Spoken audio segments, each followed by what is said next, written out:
Nice to be here today. I have been asked to talk about delighting the future consumer. I hope that I'm going to share my experiences. This is not numbers. I'm not talking really about, but I'm going to share my experiences as someone who has seen the retail revolution close up from the very beginning. And they've actually been not one, but we're in the middle of 4 revolutions in retail, which are going to be dramatic and they're global. The first 2 revolutions that we're going to talk about have really been more India specific. The next 2 revolutions are actually global and they're happening as we speak. I don't know how to, any help with this?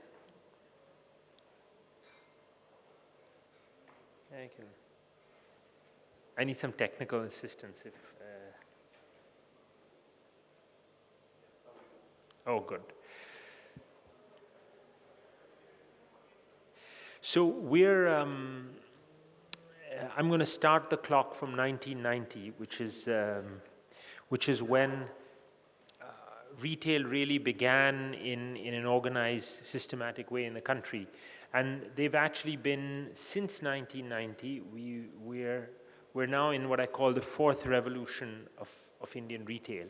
So the first revolution really was the simple one, which was from unbranded to branded. If you went to any marketplace prior to 1990, you saw very, very few consumer brands in the retail. I mean, you'd see the occasional Bata showroom, there were 1 or 2 other brands, but the idea of there being a whole marketplace full of branded goods didn't exist in 1990. So this is what I call the first revolution, and we were very fortunate, and as a company we saw this revolution coming, and we were in the right place at the right time. We decided to build a brand that celebrated India. So the second revolution actually came around 2000 with the advent of just a change in retail formats. There was all markets till 2000 when we went leasing were typically in MG Road in a town. There were no malls. There were the existence of 1 or 2 AC markets that were really not particularly organized, but the idea that you ran, million square foot malls with hundreds of retail outlets was something that didn't exist in 2000. I remember seeing the plans for the most successful retail development in India, Select City Walk in Delhi, and thinking, how are they going to fill this place? And actually in the beginning, Arjun Sharma, who actually set up Select City Walk, did have trouble signing. We were the first people to sign that property way back. And they had trouble filling it. And now, of course, there's a huge waiting list to get into the property. So, there's been this has really been the second revolution, that on weekends, people get in their cars, they go to the mall, they spend the whole day, they watch a movie, they have a meal, they go shopping. And this has been just an explosion from, malls coming up in Jabalpur to malls coming up in Bombay to, the 1.5 million square foot R City Mall in Ghatkopar, and the kind of footfall they get would have been unimagined 15 years ago. If you said malls are going to get hundreds of thousands of people on the weekends, people wouldn't have understood what you're saying. Just to give you an example, that a few weekends ago, I remember going to a mall just to see what the footfall and traffic was like. It took 40 minutes just to get into the mall in the car. 40 minutes was the queue for the car to get in. So this gives you an idea of just the size and scope of this revolution, and it's partly because of the way our cities are designed. There aren't many options for people on the weekend. So, there are very few cities that have large parks and entertainment, and so what happens is people tend to go to a mall, and this situation is actually, I think, going to accelerate rapidly because of 2 other trends that I'm going to talk about as I go along the presentation. This was really the 3rd revolution, and this has been very disruptive for traditional businesses because two forces came together, a large amount of private equity money and the rise of e-commerce. And it's been disruptive because it's hugely damaged traditional businesses that have focused on return on capital employed and profit, because these companies, of course, have no concept of it. They have a concept called return on eyeballs, which is very disruptive to a business which is trying to, look at ROI and profit and profitability of a business. Basically, till this subsides, much of traditional retail is going to be severely constrained, because with the rise of e-commerce has come the arrival of the web crawler, which gives the customer tremendous power about, if they can put in a brand, the web crawler will go through all the sites, all the marketplaces, pick out the one that's offering the best deal and direct the customer there. And in fact, it is going to, the web crawler, more than even e-commerce, is going to actually prove to be the long-term disruptor, because today you can be an outlier and offer a price on some unknown website and be picked up by the majority of customers because of these web crawlers, and because information is now being shared so rapidly and so conclusively across. It's happening. Interestingly, the one thing, I have studied this area very deeply, and the one big misnomer that every investor says, and that they're completely wrong on that, is that actually brick and mortar is cheaper than e-commerce. Because the typical thing that you hear from investors is that, look, brick and mortar involves physical assets, it involves having those assets, it involves paying rentals, doing all the other things. But e-commerce involves a very rapid obsolescence of technology, where you're putting in money almost on a 6-monthly basis because of technological obsolescence. And in India, we have another very competitive situation in e-commerce, which is the average 30% return policy that consumers actually are so spoiled, because A, they don't have to pay up front, and when they do pay it, they have the option of returning it right away and taking 30%. With those models, there is no e-commerce business today that would stand any kind of scrutiny from institutional investors who are looking at where their future profits are going to come. There is no path to profits unless there's a change in the business. And nobody wants to change the business because you don't want to be the first guy to take the hit on that. So as long as this continues, we've seen, for example, areas where we compete directly with e-commerce, where we've realized that either we exit those areas or just wait till things subside, because at some point investors will tire of funding losses. I expect that shakeout will come in another, the indications that one sees, it's coming in about 6 to 12 months.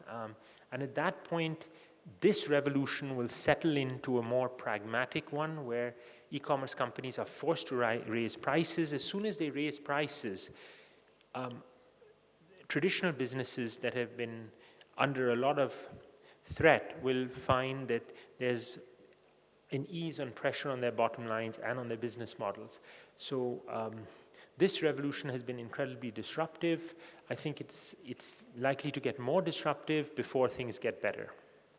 Which leads me to the fourth revolution, which is what is happening in the mind of the consumer. Now, in the mind of the consumer, and this is a global revolution, we're seeing it happening in US retail, in European retail, and in Asian retail. In the mind of the consumer and I have just, for simplicity's sake, divided it into 3 broad areas. You have the commodity versus curated model. I have a friend of mine who runs an incredibly successful and incredibly profitable business that shouldn't exist. It's called a travel agency. Now, travel agencies were made extinct with the arrival of all the booking engines on the net, hotel and airline booking engines, the Make My Trips of the world, put all the travel agents out of business, except for ones that curate. And I use the word because they talk about themselves not as travel agencies, but people who can give you a travel experience. And so as soon as you talk about the area of travel experience, what they do is they will give you a travel experience in the country that you'd like to travel to. In this case, they do it for travel in India. They organize everything from start to finish. They make sure that you, whichever city you go to, you stay at the most interesting hotels depending on your budget. They design the whole thing and they give you a product. So this revolution of curated is something that every brand, I don't think there's a single brand in a single industry that can afford to ignore this. If you look at traditional brands that have been very, very strong brands like Marks and Spencer's, which has really been one of the great brands of the 20th century. You look at the Gap, Banana Republic, Old Navy. These brands today are being wiped out as we speak. They are seeing some benefits by going into emerging markets, but even that's a very short-term thing. But in their traditional markets, they're being wiped out, and they know it. They're being wiped out is because they couldn't make the transition from commodity to curate. In fact, they're neither a commodity nor are they curated. And so the space between commodity and curation is where most brands used to play. And that space from being 90% of the space is shrinking, and I believe it's shrunk to probably 10 or 15% of the space, and it'll disappear soon. Because on the left-hand side of this, you have brands like Primark, which opened its store on Oxford Street, and I went to the store when it opened, and I noticed something that I couldn't get to the cash counter, not because there were a lot of people in the way, there was lots of people, but there were also people with suitcases. And I noticed families standing on suitcases. They had stuffed the suitcases with everything they shopped, and they were trying to zip the suitcase. So Primark had one store on Oxford Street, and a year and a half ago, I saw the numbers for that store. They were averaging £1 million a day. Now, if you see the prices at Primark, what Primark has done is essentially sold clothing and accessories by weight. The only way to look at their pricing model is to look at it by weight. They sell you a shirt essentially by weight. It's the weight of the cotton and a minor processing charge on top of it. If you look at a pair of pants, it is literally £6 for a shirt, £10 for a pair of pants, £4 for a pair of shorts. They have taken the entire apparel industry and commodified it. The interesting thing is that they're not able to do it for products that are edited and designed. Because while they're trying to catch up, they're not able to do it for design products. Then you have the advent of brands like H&M and Forever 21, both of whom have enjoyed spectacular growth rates, because what they've done is they have commodified fashion. So they took fashion, they commodified it. They took fast fashion, they commodified that. They took disposable clothing, they commodified that. So there's an engine on the left-hand side that is churning it's coming and eating up all brands and saying, we were going to try to commodify you as quickly as we can. There's been a number of great success stories in brands that have come very recently into this. Primark is actually probably the best because they take everything they touch, they commodify. So their formula is very simple. We will sell you a commodity, and you will know that it is recognizable as a pair of denim jeans, but it's actually a commodity. The brands that, to survive on the right-hand side of that, brands are going to have to be very clear about what they stand for and express it very elegantly and clearly to the consumer, because if they're not able to do that, they're not alive anymore. Because the space in the middle is what I call the death zone for a brand. And hundreds of brands that we know and recognize today are in that death zone. So either they have to go to the left, which is they have to commodify, and it's very difficult for what I call a premium brand to commodify, because to commodify means you have to reduce your price, you have to tighten your margins, you have to change your whole supply chain, you have to do many things that premium brands are not able to do. Interestingly enough, most premium brands try to go on the right-hand side, which they feel is easier to do, which is to curate. But to curate, you need to be very differentiated in what you offer to the customer, and you need to sharpen the product in such a way so the customer implicitly knows that yes, this is a product that I'm willing to pay the premium for. I'm willing to pay the brand premium for. So what's what's happened with brands like the Gap is everything the Gap sells got commodified. And the Gap didn't move their offering. So they were a premium brand selling a commodity product. It's like they took the banana and they labeled it with the Gap. And then someone came along and said, I can sell you the banana without the Gap. Sign on it. And they weren't able to take their product in the direction of making it a curated product, making it a differentiated product. And they couldn't commodify the brand because of the management, the way the management approached issues. They felt that would cheapen the brand, so they didn't do that. So the result of it is that their numbers have been a disaster, both in terms of same-store sales, in terms of margin erosion. It's a bloodbath on all sides. The interesting other experience that the consumer is looking for, and this second experience, humdrum versus experiential, goes to the heart of how you defeat e-commerce. You're never going to order anything experiential on e-commerce, and brands have to remember that. If a brand is basically going to offer you a product hanging on a shelf, after a while, and I think that period is going to happen very soon, the customer is going to say, why am I doing this? Why am I driving, parking, going here just to pick up something off the shelf, and I can sit in my own bedroom, sitting on my bed, sipping a cup of tea, making 3 clicks, and I have the same product. So for the consumer to move out of their home, move out of their comfort zone, you're going to have to create an experience for them to move to. Now, one way to do that is for people to there's this whole movement called retail as theater. Retail as something where the customer comes into a space, the space is exciting, it's alive, there's fabulous visual graphics, there's maybe TV screens showing fashion shows happening. Brands are experimenting with all kinds of ways to move away from humdrum to experiential. The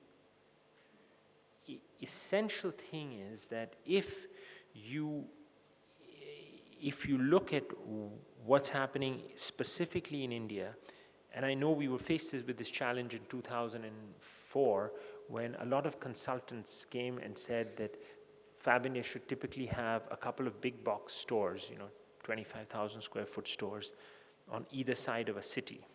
So typically the idea for Bombay had been to have one store way in the south, one on the eastern and one on the western expressway. And they said that this will cover all the markets and people will get on the highway and they'll drive out there.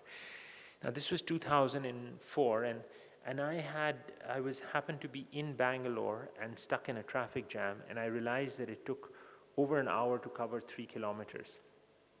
And I, along with some of our board members, we decided to ignore the consultant's advice and actually embed each city with neighborhood stores. So we put a store in every single neighborhood in Bangalore. So we identified 22 areas, and we put in 22 stores in Bangalore. We did the same with Mumbai. We put a store in every locality of the Eastern and Western Expressway. So we have close to 30 stores we will have in a few months 30 stores in Bombay. And we decided to do this because we thought that one of the ways you could really provide an experience for the customer is locate yourself in the neighborhood. And one of the projects that we have really focused on is how do you make the retail experience, the brick and mortar retail experience, more and more experiential. And in the next 2 years, we are going to do some amazing things which will future-proof the retail shopping experience, which will connect it to a number of things that customers need to do and they need to go out of their homes for. I feel that any brand that does not do this risks becoming extinct because the customer is not going to want to go out, park, have all the hassles of traveling for a humdrum experience. And the one thing we can be sure about is the cities are going to get more crowded, there's going to be more traffic densities, average traveling times will drop to 4 or 5 kilometers an hour in a city. I'm talking about the average city. And because of that, the customer is really going to have to be enticed. We're going to have to figure out how to entice the customer to move them. And the last area for this brave new world of retail is the nowhere versus culturally appropriate model.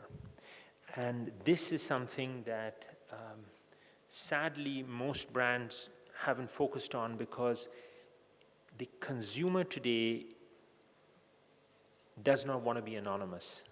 The consumer today wants to consume and say something with the way they consume. Now, till now, the emphasis on mass retail has been to make everybody look the same. Essentially, you buy jeans and a t-shirt, you all look the same.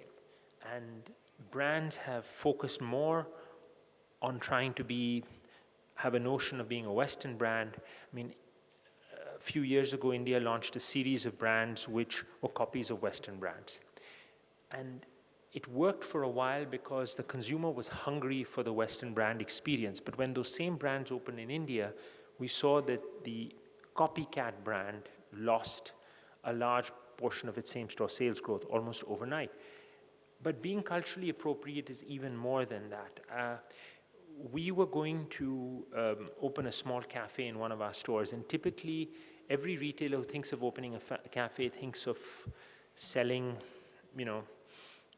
pasta, pizza, burger, fries, coffee.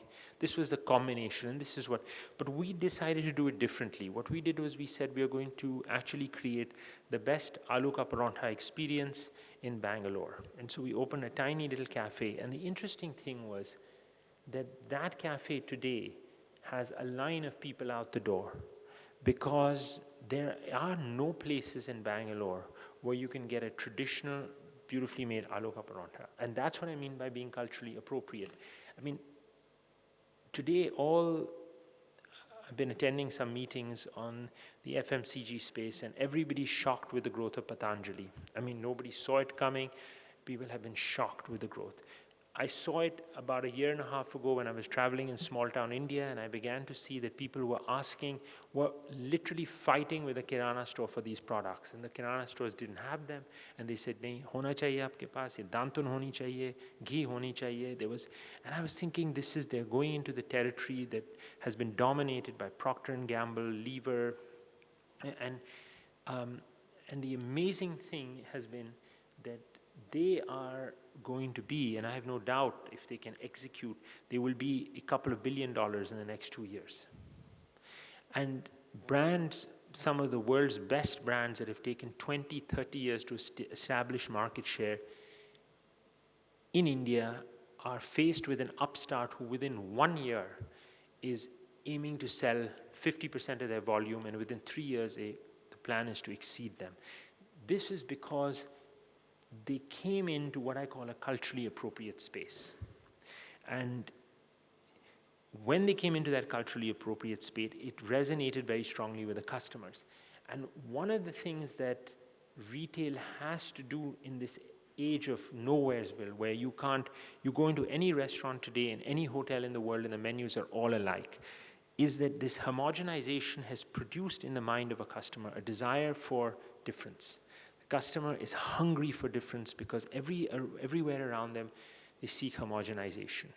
A friend of mine just came from abroad and visited one of the airports here and said it's so sad at the airport because we saw all the brands at the airport that we see in our own country, and we went to the hotel. In the hotel lobby we see all the brands that we see in our own country.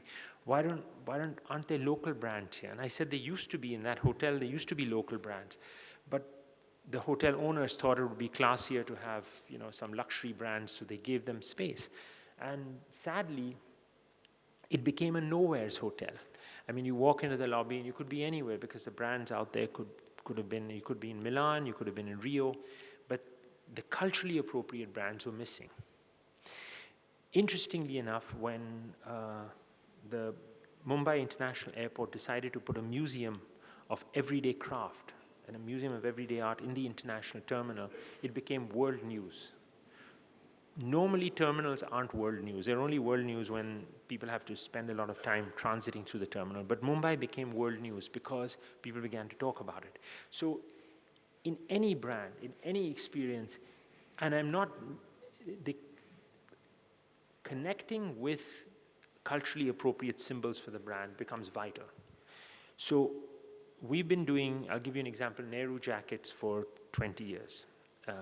When we started these jackets, they were called Jawahar jackets, and we've been doing them for 20 years. And 2.5 years ago, we decided to really make them a symbol for men. And at that point, people said, men will not wear a lapel-less jacket. It doesn't have a lapel. Men will not wear a lapel-less jacket. And we have seen sales go 20-fold in 2 years. Now, there's definitely a low base effect, but from selling in each store maybe a couple of hundred pieces a month, we've gone to selling a couple of thousand pieces a month. I'm not saying that we will sell more than lapel jackets, because that is a uniform for men, but we give men a way of saying to the world that, look, we're going to wear our culture on our jacket. And these are the kind of examples and symbols that if retailers and people who want to build brands pick up on, it's a way of communicating with the customer. Then you future-proof your brand. It's these three strategies by which you future-proof your brand. And I think that's my last slide. I mean, this is more of the same. I am a great believer in the importance of being Kirana, because it's the experience, the personal touch that a customer has, ultimately that closes the cycle. I'm going to end with going back to this slide, because I think that this is really where the survival will lie of brands in the future. And I'm not only speaking about India, I'm speaking about every country. Traditional British brands are doing very well. Traditional, culturally appropriate French brands are finding markets, not only in France, but in markets around the world. The second you move to the left-hand side of the equation, where you're a commodity, you're a humdrum product, and you're really not culturally appropriate, then the only way you can trade is to have the most efficient supply chain and have the most efficient pricing. And brands like Decathlon have taken on the global giants. And Decathlon is doing a fantastic job in India. They're opening all over, but they are very clear that they are selling on price. And they offer you a price proposition that you cannot find easily. So this is where every brand has to make the choice of whether they want to sit on the left-hand side or on the right-hand side. And thank you very much, and I'll take any questions.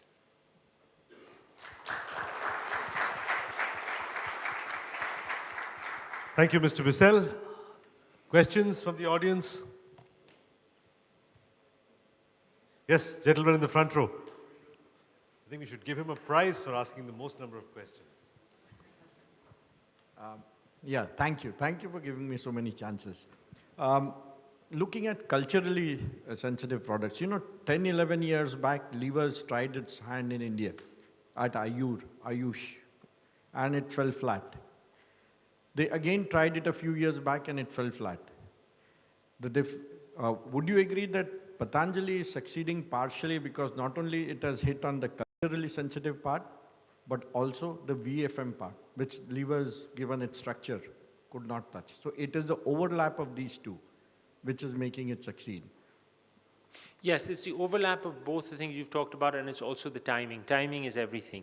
We introduced organic products at FabIndia in 2001, and for the last 8 years, we saw very little growth, and then suddenly it took off. So it's also the timing. Now it's on top, it's on people's minds, and it's taken off. But for 8 years, the growth was in low single digit. I mean, it was single digit growth on a very low base, and then suddenly it took off. It took off because there's a movement towards authenticity, and that's what Patanjali's benefited from. Also, in addition to the VFM, and so timing is important. I mean, I think if Patanjali had come 10 years ago, it might not have enjoyed the success it enjoys today, because people are hungry for symbols of their own culture.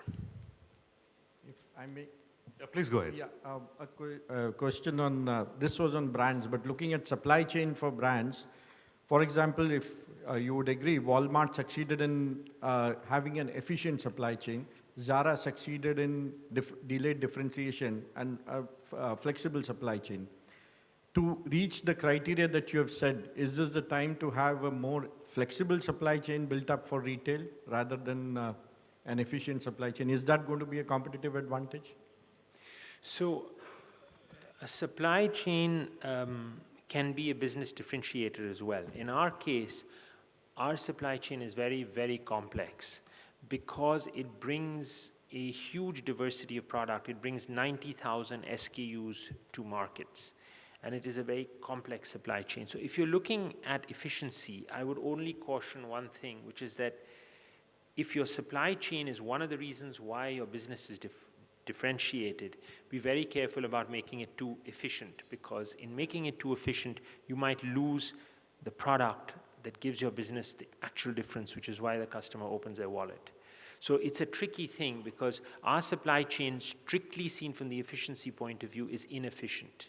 But it is inefficient deliberately to supply a very complicated product to stores, all over. So we are aware of why it's inefficient, but we need that so-called inefficiency in order to have that variety of product from all those different craft clusters across the country and from, all the supply regions. Yes, go ahead.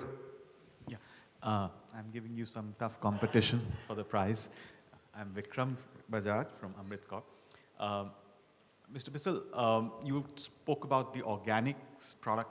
I believe that's the food line. Am I right? So organics is three things. You have wellness products, you have foods, and you have healing products.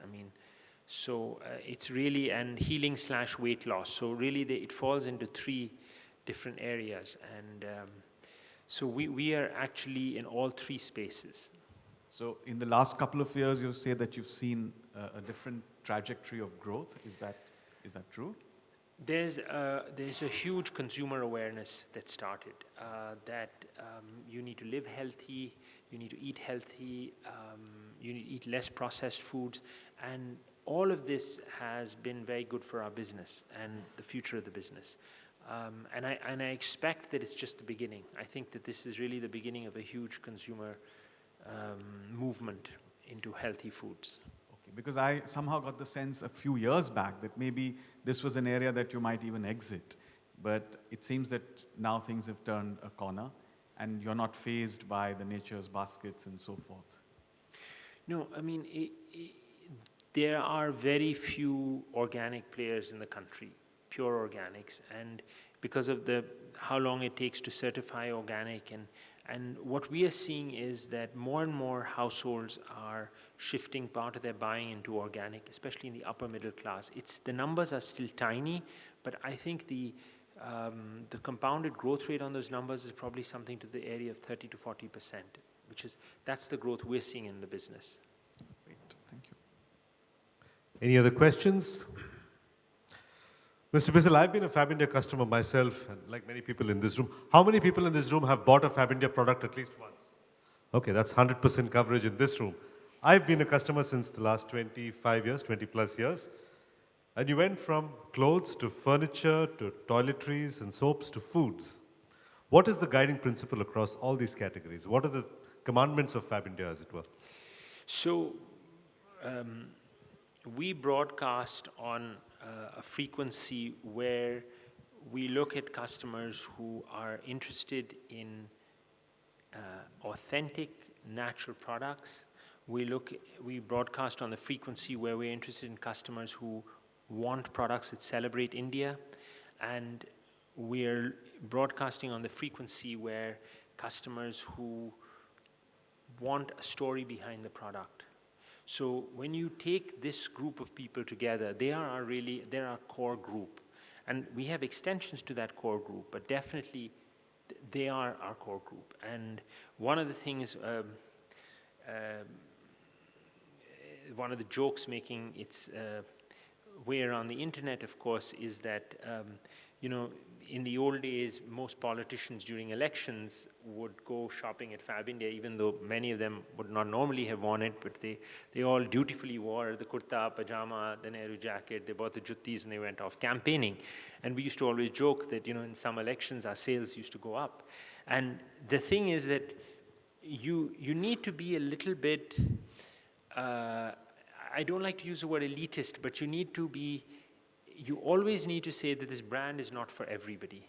Because the second that you say that the brand is for everybody, then it really loses its charm. And we focus continuously on product that is connected to India in one way or the other, and is as natural and as authentic as we can make it given the supply constraints. And that's sort of been really the key differentiator for the brand. It's been said in modern retail that when you go out shopping, the experience is the product and the product is the souvenir. Do you agree with that? That very often that the product is a souvenir of an experience that you had in a retail environment? So our guiding slogan for Vision Plan 5, which we begin on the 1st of April this year, is 100 reasons to shop 4 times a month. So we are making a list of 100 reasons to visit FabIndia 4 times a month. And the reason we're doing that is to go back to that earlier slide where you have to present the customers with an experience that is curated and that's culturally appropriate in order to be exciting to tomorrow's customers and customers 5 years from now. And so our future-proof project, our project of the future, is really to look at that. And we have got a list already of 64 reasons to visit. So hopefully by the end of March, we'll have 100 reasons to visit 4 times a month. I'm going to reference a question this gentleman asked about Hindustan Lever versus Patanjali, and something that you said about Gap and Marks & Spencer struggling. You talked about product, price, placement, all the classical piece of marketing. The one thing you didn't talk about is the DNA of the organization and the DNA of the management themselves. How do you, one of the reasons why Zara is able to succeed and Gap and Marks & Spencer are flourishing, I'm imagining is because the people at the top are more nimble and more flexible. Is that true? The quality of management and the DNA of the organization? I mean, I have a little bit of experience of retailing in the UK, and I find that the retail professionals in the industry are all very good. They know the basic, they know how to steer the ship. The best people, in fact, come out of Marks and Spencer's. The issue that all of them are facing today is how do you curate? Because why does someone pay 200 rupees for a copy of The Economist when everything they write about is available for free on the net? And why do we subscribe to The Economist? Because The Economist edits and curates. Why don't we read our newspapers today? Because those newspapers, that news is available on apps. There's no reason to read the newspapers. I, in fact, read the newspapers in Delhi to read the obituaries in case someone has sadly passed away. But actually, you get your news off the app. So you've got to curate in order to survive in every field. Why is that so hard for a player like Marks & Spencer to understand? It seems obvious to all of us. Because to curate, you need to know, A, who you are, and B, what you're about. And if you don't know who you are and what you're about, it's virtually impossible to curate. Like The Economist has a point of view. I know if they write about immigration, they will say, welcome immigrants because they're an economic asset. Now, they have a point of view. Like it or not, they have a point of view. And they give you a brilliant argument around that point of view. Well written, well edited. So you pay the 200 rupees per issue. Whereas if you take, for example, most magazines, they're not worth the paper they're printed on. So you can download what they have off the net. The only thing about going to the blogosphere is it's a commodity. There's nothing that's edited, curated. If you happen to like someone, you read them. So it's the difference in every field. This travel agent friend of mine's business is flourishing today. I mean, to have a travel agency that's flourishing sounds crazy, I mean, in this century, in this day and age, but he's flourishing. He's flourishing because he gives you an experience. If you go to Jaipur, he'll tell you how to go to Amber, where the best view is to see. If you've got kids, what to do with your kids, which hotel to stay in, which has got the best rankings for that. All this is put together. And he curates it, and you know you're getting a good editor. You also said that in many cases, e-commerce is more expensive than brick-and-mortar retail. It's as expensive or more expensive. The question is, why is there not enough outrage about the business models of e-commerce and their lack of focus on profitability? Why do we all accept it as the default way to grow or the default way to run a business now? Because there was a seduction in the beginning to the whole model of e-commerce, and there was the experience of Amazon, and people were dazzled by that. And e-commerce is going to be an important channel in the future. It is going to be 15-20% of sales in the future. It's not going to be 100% of sales. And people were dazzled by that. They were fooled because they thought that the cost structure, in the beginning, a lot of the investors I met said, listen, your cost structures are very high. They have no cost structures. Now the same guys are saying, actually, the cost structures there are higher. Let me stop you there. These are some of the smartest people in the world, these investors. They handle very smart money and they're very smart people. How could they be saying the exact opposite of what they're saying now a few years ago? The best investor in India once told me that the funding of e-commerce companies is the most efficient transfer of wealth from the rich West to middle-class India. I agree. It's a good subsidy program. Wealthy Californian investors are giving us their money. Yes. So I would just say enjoy it while it lasts. It can't last very much longer. You can't sell on negative GPs after. But so like you pointed out, it corrodes actual brick-and-mortar legitimate businesses in India. And that's not a very positive thing, is it? It is positive for those who survive. Let's put it that way. It's not positive if you're not going to survive. But if you can survive this, it will go away. At some point, already investors are putting pressure and saying you've got to increase margin by 80 basis points this year. And these guys are all scratching their head and saying we won't have the same amazing growth rates. But the writing's on the wall, and I think those of us in traditional businesses who can survive will do fine, will emerge from this much stronger. They came up with a fictitious metric called GMV, which actually means nothing. Right. Any other questions? We're about to wrap up this session. Your last chance to ask. Yes, gentlemen left of the house. I am Jatin from Enam. Sir, I just wanted to get your sense on when you look at the Indian market, how do you figure out what is the target audience for you? You know, what % of the market? So we had some presentations in the morning talking about the income levels in the country and who would be your target customer. That's the first question. The second one is on the international storefront. If you can throw some light, you know, I think you have a great chance to be to represent brand India internationally in a way. So just your thoughts on what do you think about your international expansion plans? So to go to the first question, if you look at a brand that's recently done brilliantly, it's a brand called Manyavar. I think many of you will be familiar with it. And you look at how their strategy unfolded. Firstly, they realized that when you have a marriage, as somebody told me, a man and a woman get married, there are 5,000 places where the woman can go shopping and about 6 where the man can go shopping. Second thing they realized is the budget for women's couture in a wedding and men's couture in a wedding was not that different. Maybe the woman would spend 3 times more or 2 times more. So there was a huge opportunity. To go back to that old formula, being culturally appropriate and curated and giving an experience, they then made the groom outshine the bride.